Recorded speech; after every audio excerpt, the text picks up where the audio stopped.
All right, for those of you that are struggling to get an editable version of your graph, what you're going to do is you're going to come up here and you're going to go to geogebra.org.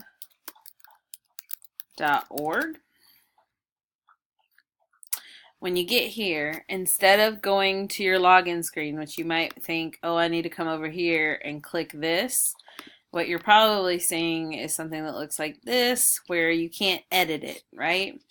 So instead of doing that, I'm going to go back to geogebra.org, just regular geogebra.org.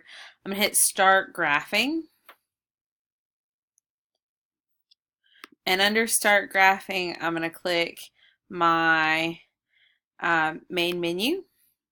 And I'm going to open my tanagrams that I want to open. So here's my Miss Fi's tanagram bird.